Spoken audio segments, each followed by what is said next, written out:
മുൻപ് അന്യനാടുകളിൽ മാത്രം കണ്ടിരുന്ന മതം മാറ്റം ഇന്ന് നമ്മുടെ അയൽപ്പക്കങ്ങളിൽ വരെ കണ്ടു തുടങ്ങിയിരിക്കുന്നു. ഇതിനെ നേരിടാൻ ഓരോ വ്യക്തിയും പുലർത്തേണ്ട ജാഗ്രത ഏത് വിധേനയായിരിക്കണം എന്നൊന്ന് സൂചിപ്പിക്കണമെന്ന് അഭ്യർത്ഥിക്കുന്നു. മതം മാറ്റം വ്യാപകമാണ്. പല രീതിയിൽ മതമാറ്റങ്ങളുണ്ട്. പല രീതിയിൽ എന്ന് പറഞ്ഞാൽ ഓരോ സമൂഹത്തിലും, വിദ്യാഭ്യാസമുള്ള സമൂഹത്തിൽ, വിദ്യാഭ്യാസം കുറഞ്ഞ സമൂഹത്തിൽ, ദരിദ്രമായ സമൂഹത്തിൽ, അത്ര ദരിദ്രമല്ലാത്ത സമൂഹത്തിൽ, ഇങ്ങനെ വിവിധ സമൂഹങ്ങളിൽ വിവിധ രീതികളിലാണ് ഈ മതം മാറ്റങ്ങൾ നടക്കുന്നത്. പല രീതിയിലാണ്. ആക്റ്റീവ് കൺവേർഷൻ, പാസീവ് കൺവേർഷൻ എന്നൊക്കെ പല രീതിയിൽ ഇതിന് പേരുകൾ കൊടുത്തിട്ടുണ്ട്. ഇതിന്റെയൊക്കെ അടിസ്ഥാന കാരണം എന്തെന്ന് ചിന്തിച്ചാൽ സ്വന്തം ധർമ്മബോധം ഇല്ലാതിരിക്കുക, ധർമ്മശാസ്ത്രത്തിലുള്ള അജ്ഞാനം, അതുകൊണ്ട് തന്നെ ആചരണങ്ങളെക്കുറിച്ചുള്ള അറിവില്ലായ്മ. ഇപ്പൊ ശാസ്ത്രത്തെക്കുറിച്ചും ആചരണത്തെക്കുറിച്ചുള്ള അറിവില്ലായ്മയാണ് മതാന്തരത്തെ സ്വീകരിക്കുന്നതിന് കാരണമാകുന്നത്.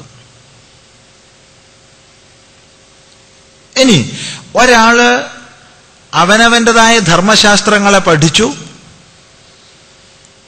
ആചരണങ്ങളെ അനുഷ്ഠിച്ചു, അതോടൊപ്പം തന്നെ ഒരു താരതമ്യ പഠനം എന്ന രൂപത്തിൽ ഇതര മതങ്ങളെ കുറിച്ച് പഠിച്ചു, അതിന്റെ മഹത്വം മനസ്സിലാക്കി, താൻ അനുവർത്തിച്ച ആചരണങ്ങളെക്കാൾ ശ്രേഷ്ഠമായ ആചരണങ്ങളാണല്ലോ ഇതിലുള്ളത്, താൻ പഠിച്ച ശാസ്ത്രങ്ങളെക്കാൾ ഉത്കൃഷ്ടമാണല്ലോ ഇത് എന്ന് മനസ്സിലാക്കി മറ്റൊരു മതത്തെ സ്വീകരിച്ചു. അതിലൊരു തെറ്റുമില്ല, ഒരു തെറ്റും അതിലില്ല.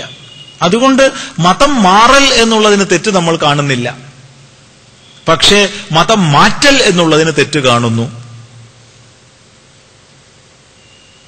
രണ്ടിന്റെയും വ്യത്യാസം ശരിക്കും മനസ്സിലാക്കണം. അപ്പോ ദാരിദ്ര്യത്തെയും അതുപോലെ അജ്ഞതയെയും ഒക്കെ ചൂഷണം ചെയ്തുകൊണ്ടും മുതലെടുത്തുകൊണ്ടുള്ള മതം മാറ്റങ്ങളെ ഏത് വിധേനയായാലും ചെറുക്കേണ്ടത് അനിവാര്യമാണ്. ഇവിടെയൊക്കെ ഷഠം പ്രതി ഷാഠ്യം എന്ന ന്യായമാണ് സ്വീകരിക്കേണ്ടത്. ഷഠനോട് ഷാഠ്യമാണ് വേണ്ടത്. എന്നോട് സംസാരിക്കണമെങ്കിൽ എനിക്ക് മനസ്സിലാവുന്ന ഭാഷയിൽ വേണം സംസാരിക്കുക. എനിക്കറിയാത്ത ഏതെങ്കിലും ഭാഷയിൽ എന്നോട് സംസാരിച്ചിട്ടൊരു പ്രയോജനമില്ല.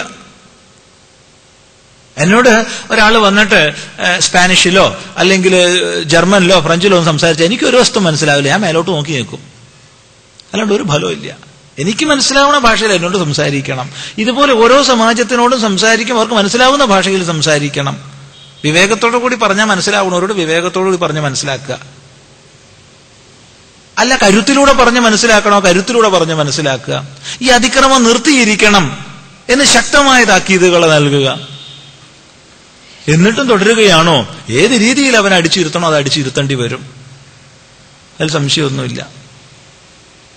ആരേത് സമൂഹങ്ങൾ തമ്മിലായാലും മനസ്സിലാവുന്ന ഭാഷയിൽ സംസാരിക്കണം എന്നുള്ളതൊരു ന്യായമാണ്.